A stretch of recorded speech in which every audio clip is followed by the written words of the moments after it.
नमस्कार दर्शक बंधु मो सागर चलतु नजर पकईबा आज सकाळ केतोटी गुरुत्वपूर्ण खबर उपरे सेतिपाई वीडियोटी को शेष पर्यंत देखा मोर अनुरोध। वीडियोटी भल लगे वीडियोटी को लाइक करे, चैनल को सब्सक्राइब करे, कमेंट माध्यम जनातु आपण माने मो वीडियो केउ जिल्लारू देखुचंते। चलतु आज सकाळ खबर उपरे नजर पकईबा।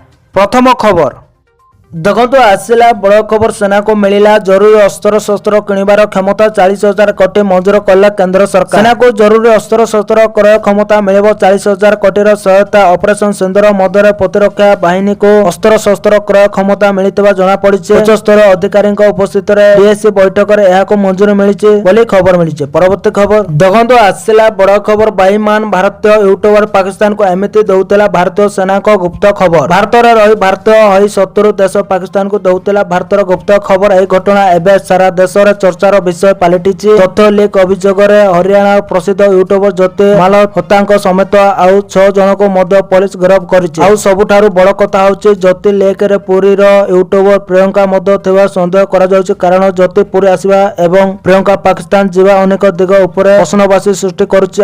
यार भितर एक खबर सामने को आसीछि कि एई उपाय रे भारतर तथ्य पाकिस्तान को दौला ज्योति बोली खबर मिली। परवर्ती खबर देखो आसला बड़ खबर। सफलतार पक्ष पाइबा राज्य सरकार राजधानी गाँ जाए उत्सवर आयोजन। मोहन सरकार को वर्ष पुराणी लगी आरंभ होइछे उद्यम। सरकार को सफलता और प्रतिश्रुति पूरण वार्ता को लोकों पाखरे पहुंचा जीव। राजधानी गाँ जाए सबुठ विभिन्न कार्यक्रम अनुष्ठित होब। एथिपाई मुख्य शासन सचिव नेतृत्व घन घन बैठक बसी प्रस्तुत होइछे कार्यक्रम रूपरेख बोली खबर मिली। परवर्ती खबर देखो आसला बड़ खुशी खबर। एही योजना महिला मानक मासक मिलिबो 2,500 टंका। सरकार आनिचंदे महिलांक पई आउ एक लाभकारी योजना जेउतरे महिला को प्रति मासरे मिलिबो 2,500 टंका। यह साहाय्य सेमाने घर बसी टंका रोजगार करबा सह निजर लघु व्यवसाय आरंभ करि परिबे। महिला को सशक्त करबा एवं आत्मनिर्भरशील करबा पई सरकार एही योजना आनिचंदे, जार ना महिला समृद्धि योजना। शिक्षा ग्रहण करबा को चाहुतबा महिला माने मद एही टंका को सेमानक पड़ारे विनियोग करि परिबे। या द्वारा सेमाने आगामी दिन रे स्वावलंबी होई परिबे बोली खबर मिलिছে। परवर्ती खबर देखंतु आसिला बड़ खबर। भुवनेश्वर रे खलिबो जातीय तदंतकारी संसार शाखा।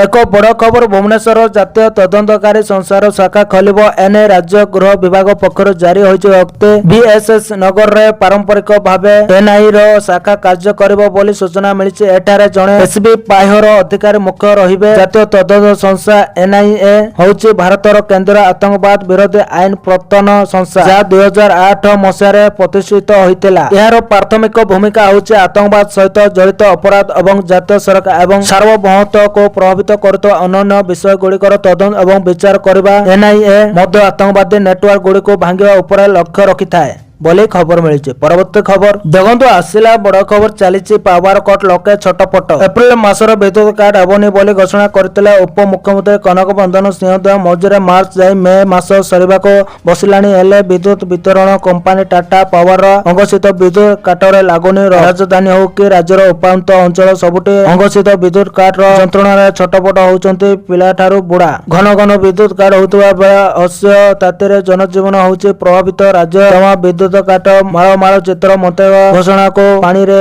गारो सम्मान करछन्ते। स्टील सिटी राउरकेला समेत केंद्रापड़ा पाटकुरारू अंगसित विद्युत काट लो वोल्टेज बड़ी समस्या सामना को आसी। सरकार कहउछन विद्युत उत्पादन ओडिशा होचे बड़का राज्य बोले खबर मिली। परवर्ती खबर देखंतु आसिला बड़ खबर। पाकिस्तान पर बांग्लादेश ऊपर कटकणा लगाइले भारत सरकार। ओडुआरा बांग्लादेश मुख्य यूनेस्को भारत विरोधी बयान पर भारत नैचे बड़ पदक्षेप कहा जाउचे। पाकिस्तान पर एबे बांग्लादेश पाली। पलागण आतंक आक्रमण पर पाकिस्तान को निद हजाई देइछि। भारत पाकिस्तान ऊपर प्रथम विभिन्न क्षेत्र में कटकणा लगाइथिला। भारत पर ऑपरेशन सिंदूर आरंभ करथिला। ठीक सेहिपरि एबे बांग्लादेश ऊपर कटकणा लगाइछि। भारत बांग्लादेश सामग्री ऊपर कटकणा लगाइबा भारत को आमदानी ऊपर कटकणा लगाइले सरकार। बांग्लादेश मुख्य यूनेस्को भारत विरोधी बयान पर पदक्षेप। देशर उत्तर पूर्वांचल मुक्त वाणिज्य करुथिला बांग्लादेश। कटकणा लागिबा पर बांग्लादेशर आर्थिक स्थिति बिगिड़िबो बोली खबर मिलिछि। परवर्ती खबर देखंतु आसिला बड़ खबर। अधरात्रि पुणे एयर स्ट्राइक छारखार आतंकी शिविर। अधरात्रि एयर स्ट्राइक मिसाइल माडरे सफा हेले 100 रु अधिक आतंकी, जहाको नै पूरा विश्व रे चर्चा चलीछि। भारत पाकिस्तान मध्य चलितबा युद्ध को नै जेउ समय रे विश्व चर्चा चलितबा ठीक एई समय रे इजराइल येमेन ऊपर करिछि आक्रमण। एने इजराइल रो प्रतिरक्षा मंत्री कहिसंती इजराइल ऊपर जेउ देशर आतंकी मिसाइल माड करबे तांको घरे फसी आमे मारिबो, पूर्वरो मारिथिलु एबे भी मारिबो बोली खबर मिलिছে। परवर्ती खबर देखंतु आसिला बड़ खबर। आज नुए भारत पाकिस्तान अस्त्र विरोध ବିରତିର ଶେଷ ତାରିଖ।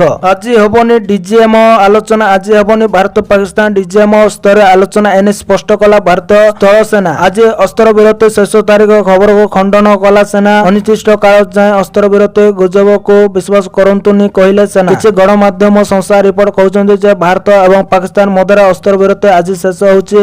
ଏହା ସହିତ ଆଜି ଡିଜିଏମଓ ସ୍ତରୀୟ ଆଲୋଚନା ସ୍ଥିର ହୋଇଛି କି ନାହିଁ ସେ ବିଷୟରେ ମଧ୍ୟ ପ୍ରଶ୍ନ ଉଠାଯାଉଛି। ଭାରତୀୟ ସେନା ଅନୁଯାୟୀ ଆଜି କୌଣସି ଡିଜିଏମଓ ଆଲୋଚନା ସ୍ଥିର ହୋଇନାହିଁ। 12 ମେରେ ଡିଜିଏମଓଙ୍କ ଆଲୋଚନାରେ ନିଷ୍ପତ୍ତି ହୋଇଥିବା ଶତ୍ରୁତାରେ ବିରତି ଜାରି ରଖିବା ସମ୍ପର୍କରେ ଏହାର କୌଣସି ଶେଷ ତାରିଖ ନାହିଁ ବୋଲି ଖବର ମିଳିଛି। ପରବର୍ତ୍ତୀ ଖବର ଦେଖନ୍ତୁ, ଆସିଲା ବଡ ଖବର। ଆହୁରି 3 ଦିନ ପ୍ରବଳ ଝଡ଼ ବର୍ଷା, ଦିନର ଅସ୍ୟ ତାତି ଆଉ ଅପରାହ୍ନରେ ମାଡ଼ି ଆସୁଛି କାଳବୈଶାଖୀ। କିଛି ସମୟ ତାଣ୍ଡବ ରଚୁଛି ଆଉ ସେହି ସମୟରେ ସବୁକିଛି ଛାରଖାର କରିଦେଉଛି। ଅବଶ୍ୟ ବର୍ଷା ଯୋଗୁଁ ଲୋକ ଖରା ତାତିରୁ ତ୍ରାହି ପାଉଛନ୍ତି, କିନ୍ତୁ କାଳବୈଶାଖୀ ଅନେକ କ୍ଷତି ମଧ୍ୟ କରୁଛି। ଏଭଳି ପରିସ୍ଥିତି ଆହୁରି 3 ଦିନ ଲାଗି ରହିବ ବୋଲି ଆକଳନ କରିଛି ପାଣିପାଗ ବିଭାଗ। ଅର୍ଥାତ୍ ରାଜ୍ୟରେ ଆହୁରି 3 ଦିନ ଯାଏଁ କାଳବୈଶାଖୀର ପ୍ରଭାବ ଲାଗି ରହିବ ବୋଲି କୁହାଯାଉଛି। ଏହା ସହ ଆଜି ବିଜୁଳି ଘଡଘଡି ସହ ଝଡ଼ ବର୍ଷା ନେଇ 9 ଜିଲ୍ଲାକୁ ୟେଲୋ ୱାର୍ଣ୍ଣିଂ ଜାରି କରାଯାଇଛି। ଏହି ସମୟରେ ଘଣ୍ଟା ପ୍ରତି ପବନର ବେଗ ରହିପାରେ 30 ରୁ 40 କିଲୋମିଟର। ଆସନ୍ତା 25 ତାରିଖ ଯାଏଁ ରହିବ କାଳବୈଶାଖୀର ପ୍ରଭାବ ବୋଲି ଖବର ମିଳିଛି। ପରବର୍ତ୍ତୀ ଖବର ଦେଖନ୍ତୁ, ଆସିଲା ବଡ ଖବର। ପୁଣି ଟ୍ରେନ ହେଲା ଲାଇନଚ୍ୟୁତ, ଚଳାଚଳ ବାଧାପ୍ରାପ୍ତ। ପୁଣି ଟ୍ରେନ ହେଲା ଲାଇନଚ୍ୟୁତ। ସୁନ୍ଦରଗଡ଼ ଜିଲ୍ଲା ବିମଳାଗଡ଼ ରେଳୱେ ଷ୍ଟେସନ ଡ୍ୟାମ ବସ୍ତି ନିକଟରେ ମାଲବାହୀ ଟ୍ରେନର 4ଟି ବଗି ଲାଇନଚ୍ୟୁତ ହୋଇଛି। ଖବର ଅନୁଯାୟୀ ଏହି ଲୁହାପଥର ବଛେଇ ଟ୍ରେନଟି ରକ୍ସିଂ ରେଲୱେ ସାଇଟ ଗୁଡିକରୁ ବିଳମାଗଡ଼ ଯାଉଥିବା ବେଳେ ଦୁର୍ଘଟଣା ହୋଇଥିଲା। ଏଥିରେ କାହାର କୌଣସି କ୍ଷତି ହୋଇନାହିଁ। ତେବେ ଦୁର୍ଘଟଣା ସମ୍ପର୍କରେ ଖବର ପାଇ ଘଟଣାସ୍ଥଳରେ ରେଳୱେ କର୍ମଚାରୀ ପହଞ୍ଚି ବଗି ଗୁଡିକୁ ଟ୍ରାକକୁ ଆଣିବାକୁ ଚେଷ୍ଟା କରିଛନ୍ତି। ଏହି ଲାଇନରେ ସମସ୍ତ ରେଳ ଚଳାଚଳ ବନ୍ଦ ରହିଛି। ତେବେ କେଉଁ କାରଣରୁ 4ଟି ବଗି ଲାଇନଚ୍ୟୁତ ହେଲା ଏନେଇ ରେଳୱେ ବିଭାଗ ତାର ତଦନ୍ତ ପାଇଁ ନିର୍ଦ୍ଦେଶ ଦେଇଛନ୍ତି ବୋଲି ଖବର ମିଳିଛି। ପରବର୍ତ୍ତୀ ଖବର ଦେଖନ୍ତୁ, ଆସିଲା ବଡ ଖବର। କଥା ଦେଇ କଥା ରଖିଲା ସେନା, ସାମ୍ନାକୁ ଆସିଲା ପାକିସ୍ତାନୀ ଆତଙ୍କବାଦୀ ଆଡା ଧ୍ୱଂସର ଆଉ ଏକ ଭିଡିଓ। ଭାରତୀୟ ସେନା ସୋସିଆଲ ମିଡିଆ ପ୍ଲାଟଫର୍ମ ଏକ୍ସରେ ଅପରେସନ ସିନ୍ଦୁର ସହିତ ଜଡିତ ଆଉ ଏକ ଭିଡିଓ ସେୟାର କରିଛି। ଏହି ଭିଡିଓରେ ସେନାର ସୈନିକମାନେ ଆତଙ୍କବାଦୀ ଆଡା ଗୁଡିକ ସମ୍ପୂର୍ଣ୍ଣ ଧ୍ୱଂସ କରୁଥିବାର ଦେଖାଯାଉଛି। ଭାରତୀୟ ସେନା ଏହି ଭିଡିଓ ସେୟାର କରି ସୋସିଆଲ ମିଡିଆ ଏକ୍ସରେ ଲେଖିଛନ୍ତି, ଅପରେସନ ସିନ୍ଦୁର ପାକିସ୍ତାନ ପାଇଁ ଏକ ଶିକ୍ଷା ଥିଲା, ଯାହାକୁ ପାକିସ୍ତାନ ଦଶନ୍ଧି ଧରି ମନେ ରଖିବ ବୋଲି ଖବର ମିଳିଛି। ପରବର୍ତ୍ତୀ ଖବର ଦେଖନ୍ତୁ, ଆସିଲା ବଡ ଖବର। ଆତଙ୍କୀଙ୍କ ପାଇଁ ସୁରକ୍ଷିତ କି ଓଡ଼ିଶା? 10 ବର୍ଷରେ ଗିରଫ ହେଲେଣି 10 ଆତଙ୍କୀ। ଓଡ଼ିଶା ସହ ଆତଙ୍କୀଙ୍କ ଲିଙ୍କ ବିଭିନ୍ନ ସମୟରେ ରାଜ୍ୟର ବିଭିନ୍ନ ସ୍ଥାନରୁ ଧରାପଡ଼ିଛନ୍ତି ସଙ୍ଗୀତ ଆତଙ୍କୀ। 2015 ରୁ 2025 ମୋଟ 10 ବର୍ଷରେ 10 ଜଣ ଆତଙ୍କୀ ଗିରଫ ହୋଇଛନ୍ତି। ଏମାନଙ୍କୁ କଟକ, ରାଉରକେଲା, ଯାଜପୁର, ନୟାଗଡ଼ରୁ ଗିରଫ କରିଛି ଜାତୀୟ ତଦନ୍ତକାରୀ ସଂସ୍ଥା। ଆତଙ୍କୀ ସ୍ଥାନରୁ ଓଡ଼ିଶା ଲିଙ୍କ ମିଳିବା ପରେ ରାଜ୍ୟର ସୁରକ୍ଷା ବ୍ୟବସ୍ଥା ଉପରେ ପ୍ରଶ୍ନବାଚୀ ସୃଷ୍ଟି ହୋଇଛି ବୋଲି ଖବର ମିଳିଛି। ପରବର୍ତ୍ତୀ ଖବର ଦେଖନ୍ତୁ, ଆସିଲା ବଡ ଖବର। ପ୍ରିୟଙ୍କା କାହିଁକି ଯାଇଥିଲେ ପାକିସ୍ତାନ, ଚାଲିଛି ଗୁପ୍ତ ସ୍ଥାନରେ ଜେରା। ୟୁଟ୍ୟୁବର ଜ୍ୟୋତି ମାଲହୋତ୍ରାଙ୍କ ସହ ଓଡ଼ିଶାର ପ୍ରିୟଙ୍କା ସେନାପତି ଲିକ୍ ଘଟଣା ସେଣ୍ଟ୍ରାଲ ଇଣ୍ଟେଲିଜେନ୍ସ ଓ ଷ୍ଟେଟ୍ ଇଣ୍ଟେଲିଜେନ୍ସ ସହ ଯୋଗାଯୋଗରେ ଅଛି ପୁରୀ ପୋଲିସ। ଏନେଇ ଏକ ସ୍ପେଶାଲ ଟିମ୍ ଗଠନ ହୋଇଛି। ଏସପି ଏହି ଟିମ୍କୁ ଲିଡ୍ କରୁଛନ୍ତି। ହରିୟାଣା ପୋଲିସ ସହ ଯୋଗାଯୋଗରେ ଅଛନ୍ତି Odisha police. National security issue ହୋଇଛି ଓ ଘଟଣାଟି ଅତି ସମ୍ବେଦନଶୀଳ ହୋଇଥିବାରୁ ପାକିସ୍ତାନ ସହ ଲିକ୍ ନେଇ ପ୍ରିୟଙ୍କାକୁ ଗୁପ୍ତ ସ୍ଥାନରେ ପଚରା ଉଚରା କରାଯାଉଛି। ଜ୍ୟୋତିଙ୍କ ସହ କାହିଁକି ଯୋଗାଯୋଗରେ ଥିଲେ ଓ ପ୍ରିୟଙ୍କା କଣ ପାଇଁ ପାକିସ୍ତାନର କରତାରପୁର ଯାଇଥିଲେ ସେ ନେଇ ଆରମ୍ଭ ହୋଇଛି ଛାନଭିନ୍। ତଦନ୍ତ ନ ସରିବା ପର୍ଯ୍ୟନ୍ତ ପ୍ରିୟଙ୍କାକୁ ପୁରୀ ଛାଡି ନ ଯିବାକୁ ନିର୍ଦ୍ଦେଶ ରହିଥିବା ଚର୍ଚ୍ଚା ଜୋର ଧରିଛି। ଏନେଇ ଓଡ଼ିଶା ପୋଲିସ ସୂତ୍ରରୁ ସୂଚନା ମିଳିଛି ବୋଲି ଖବର ମିଳିଛି। ପରବର୍ତ୍ତୀ ଖବର ଦେଖନ୍ତୁ, ଆସିଲା ବଡ ଖବର। ଓଡ଼ିଶାରେ ଘରୋଇ ଆମ୍ବୁଲାନ୍ସ ସେବାକୁ ନିୟନ୍ତ୍ରଣ କରିବ ସରକାର। ଓଡ଼ିଶାର ଘରୋଇ ଆମ୍ବୁଲାନ୍ସ ସେବା ପାଇଁ ରାଜ୍ୟ ସରକାର ଏକ ବିଭକ୍ତ ନିୟାମକ ଢାଞ୍ଚା ପ୍ରଣୟନ କରିବେ। ଏ ସମ୍ପର୍କରେ ଏକ ନିଷ୍ପତ୍ତି ବାଣିଜ୍ୟ ଓ ପରିବହନ ବିଭାଗର ପ୍ରମୁଖ ସଚିବ ଉଷା ପାଢ଼ୀଙ୍କ ଅଧ୍ୟକ୍ଷତାରେ ଅନୁଷ୍ଠିତ ଏକ ଉଚ୍ଚସ୍ତରୀୟ ବୈଠକରେ ନିଆଗଲା। ସ୍ୱାସ୍ଥ୍ୟ ପରିଚାଳନା କଲ୍ୟାଣ ବିଭାଗର ସଚିବ ଅଶ୍ୱତୀ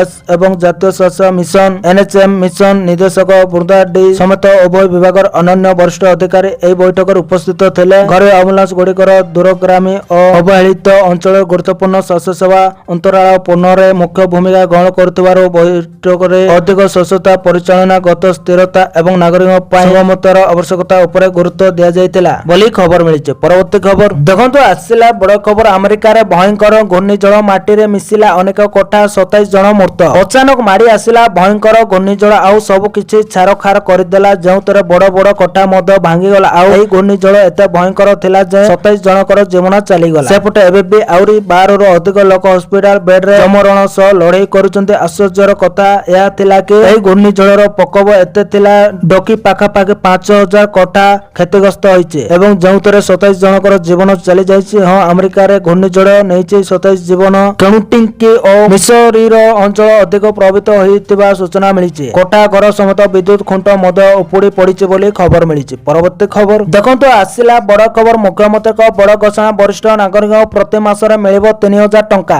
ରାଜ୍ୟ ସରକାରଙ୍କ ବଡ଼ ଘୋଷଣା, ବରିଷ୍ଠ ନାଗରିକଙ୍କ ପାଇଁ ମାସିକ ଆର୍ଥିକ ସହାୟତା ବୃଦ୍ଧି କରିବାକୁ ଘୋଷଣା କରିଛନ୍ତି ରାଜ୍ୟ ସରକାର। ଏହା ଅଧୀନରେ 60ରୁ 69 ବର୍ଷ ବୟସର ଲୋକଙ୍କ ପାଇଁ ସହାୟତା ରାଶି 2000 ଟଙ୍କାରୁ 2500 ଟଙ୍କା ବୃଦ୍ଧି କରାଯାଇଛି। ଯେତେବେଳେ 70 ବର୍ଷର ଅଧିକ ବୟସର ଲୋକଙ୍କୁ ପ୍ରତି ମାସରେ 3000 ଟଙ୍କା ମିଳିବ। ଦିଲ୍ଲୀ ବଜେଟ୍ ଉପସ୍ଥାପନ କରିବା ସମୟରେ ମୁଖ୍ୟମନ୍ତ୍ରୀ ରେଖା ଗୁପ୍ତା କହିଥିଲେ ଯେ ସରକାର ବରିଷ୍ଠ ନାଗରିକଙ୍କ ପାଇଁ ଆର୍ଥିକ ସହାୟତା ଯୋଜନାକୁ ସୁଦୃଢ଼ କରିବା ପାଇଁ ପ୍ରତିବଦ୍ଧ। ସେ କହିଛନ୍ତି 60ରୁ 69 ବର୍ଷ ବୟସର ବରିଷ୍ଠ ନାଗରିକଙ୍କ ପାଇଁ ମାସିକ ସହାୟତା 2500 ଟଙ୍କା ବୃଦ୍ଧି କରାଯାଉଛି ଏବଂ 70 ବର୍ଷର ଅଧିକ ବୟସର ବ୍ୟକ୍ତିମାନେ ଏବେ ପ୍ରତି ମାସରେ 3000 ଟଙ୍କା ପାଇବେ ବୋଲି ଖବର ମିଳିଛି। ପରବର୍ତ୍ତୀ ଖବର ଦେଖନ୍ତୁ, ଆସିଲା ବଡ଼ ଖବର। ବଜାରରେ ଶୀଘ୍ର ଆସିବ ନୂଆ ନୋଟ। ପୁରୁଣା ନୋଟ କଣ ହବ ସ୍ପଷ୍ଟ କଲା ଆରବିଆଇ। ଭାରତୀୟ ରିଜର୍ଭ ବ୍ୟାଙ୍କ ଆରବିଆଇ ପକ୍ଷରୁ ଶୀଘ୍ର ମହାତ୍ମା ଗାନ୍ଧୀ ସିରିଜ ନୂଆ ଅଧୀନରେ 20 ଟଙ୍କିଆ ନୂଆ ନୋଟ ଜାରି କରାଯିବ। ଏହି ନୋଟରେ ଆରବିଆଇ ର ନୂଆ ଗଭର୍ଣ୍ଣର ସଞ୍ଜୟ ମଲ୍ହୋତ୍ରାଙ୍କ ହସ୍ତାକ୍ଷର ରହିବ। ନୂଆ ନୋଟର ଡିଜାଇନ ଏବଂ ବୈଶିଷ୍ଟ୍ୟ ପୂର୍ବରୁ ଚାଲୁଥିବା 20 ଟଙ୍କିଆ ନୋଟ ପରି ହିଁ ରହିବ। କେବଳ ହସ୍ତାକ୍ଷରକୁ ଅଦ୍ୟତନ କରାଯିବ, ଅର୍ଥାତ୍ ରଙ୍ଗ, ଆକାର, ସରକା ବୈଶିଷ୍ଟ୍ୟ ସବୁ ଏକାପରି ରହିବ। ଏହି ପରିବର୍ତ୍ତନ ଆରବିଆଇ ର ଗଭର୍ଣ୍ଣର ବଦଳିଲା ପରେ ହେଉଥିବା ଏକ ସାଧାରଣ ପ୍ରକ୍ରିୟା ବୋଲି ଖବର ମିଳିଛି। ପରବର୍ତ୍ତୀ ଖବର ଦେଖନ୍ତୁ, ଆସିଲା ବଡ଼ ଖବର। ହ୍ୱାଟ୍ସଆପ୍ ପ୍ରୋଫାଇଲ ଫଟୋ ପାଇଁ ଆସିଲା ନୂଆ ଫିଚର, ଜାଣନ୍ତୁ ଡିଟେଲ୍ସ। ସାରା ଦୁନିଆରେ 3.5 ବିଲିୟନରୁ ଅଧିକ ଲୋକ ହ୍ୱାଟ୍ସଆପ୍ ବ୍ୟବହାର କରୁଛନ୍ତି। ହ୍ୱାଟ୍ସଆପ୍ ବର୍ତ୍ତମାନ ପୂର୍ବ ଅପେକ୍ଷା ଅଧିକ ଆଡଭାନ୍ସ ହୋଇଯାଇଛି। କମ୍ପାନୀ ୟୁଜର୍ସଙ୍କ ପାଇଁ ମଝିରେ ମଝିରେ ନୂଆ ଫିଚର ଆଣୁଛି। ବର୍ତ୍ତମାନ କମ୍ପାନୀ ହ୍ୱାଟ୍ସଆପରେ ଏକ ନୂଆ ଫିଚର ଦେବାକୁ ଯାଉଛି। ମାର୍ଚ୍ଚ ମାସରେ ଏହା ସାମ୍ନାକୁ ଆସିଥିଲା ଯେ ହ୍ୱାଟ୍ସଆପ୍ ଏକ ଏଭଳି ଫିଚର ଆଣୁଛି ଯେଉଁଥିରେ ୟୁଜର୍ସ ଏଆଇ ମାଧ୍ୟମରେ ୟୁନିକ୍ ଫଟୋ ତିଆରି କରିପାରିବେ ବୋଲି ଖବର ମିଳିଛି। ପରବର୍ତ୍ତୀ ଖବର ଦେଖନ୍ତୁ, ଆସିଲା ବଡ଼ ଖବର। କେଏଲ୍ ରାହୁଲ ଆଇପିଏଲରେ ମାରିଲେ 5ମ ଶତକ। ଷ୍ଟାର ଭାରତୀୟ ବ୍ୟାଟ୍ସମ୍ୟାନ କେଏଲ୍ ରାହୁଲ ଆଇପିଏଲରେ ଆଉ ଏକ ଶତକ ସାମିଲ କରିଛନ୍ତି। ଏହା ତାଙ୍କ ଆଇପିଏଲର କ୍ୟାରିୟରର 5ମ ସେଞ୍ଚୁରୀ ଅଟେ। ଆଇପିଏଲ 2025ର 60ତମ ମ୍ୟାଚରେ ଗୁଜରାଟ ଟାଇଟନ୍ସ ବିପକ୍ଷରେ ଦିଲ୍ଲୀ କ୍ୟାପିଟାଲ୍ସର ଏହି ବ୍ୟାଟ୍ସମ୍ୟାନ 60 ବଲରେ ଶତକ ପୂରଣ କରିଛନ୍ତି। ସେ ଛକା ସହ ଏହି ସେଞ୍ଚୁରୀ ପୂରଣ କରିଛନ୍ତି। କେଏଲ୍ ରାହୁଲ ମୁକାବିଲାରେ ଅପରାଜିତ ରହିଛନ୍ତି। ସେ 65 ବଲରେ 115 ରନ୍ କରିଛନ୍ତି। ଏହି ଭାରତୀୟ ବ୍ୟାଟ୍ସମ୍ୟାନ 172ର ଘାତକ ଷ୍ଟ୍ରାଇକ୍ ରେଟ୍ରେ ବ୍ୟାଟିଂ କରିଛନ୍ତି। କେଏଲ୍ ରାହୁଲ ଆଇପିଏଲ ଟୁର୍ଣ୍ଣାମେଣ୍ଟର ନିଜର ଏହି 5ମ ଶତକ ହାସଲ କରିଛନ୍ତି। ଦିଲ୍ଲୀ କ୍ୟାପିଟାଲ୍ସ ଗୁଜରାଟ ଟାଇଟନ୍ସକୁ 200 ରନ୍ର ଟାର୍ଗେଟ ଦେଇଛନ୍ତି। କେଏଲ୍ ରାହୁଲ 65 ବଲରେ 112 ରନ୍ କରିଛନ୍ତି ବୋଲି ଖବର ମିଳିଛି। ତ ଦର୍ଶକ ବନ୍ଧୁ, ଏ ଥିଲା ଆଜି ସକାଳର କେତୋଟି ଗୁରୁତ୍ୱପୂର୍ଣ୍ଣ ଖବର। ଯଦି ଭିଡ଼ିଓଟି ଭଲ ଲାଗିଛି ଲାଇକ୍ କରିବା ସହିତ ଆମ ଚ୍ୟାନେଲକୁ ସବସ୍କ୍ରାଇବ କରନ୍ତୁ ଆଉ ଭିଡ଼ିଓକୁ ସେୟାର କରନ୍ତୁ। ଭିଡ଼ିଓଟି ସମ୍ପୂର୍ଣ୍ଣ ଦେଖିଥିବାରୁ ଆପଣମାନଙ୍କୁ ବହୁତ ବହୁତ ଧନ୍ୟବାଦ।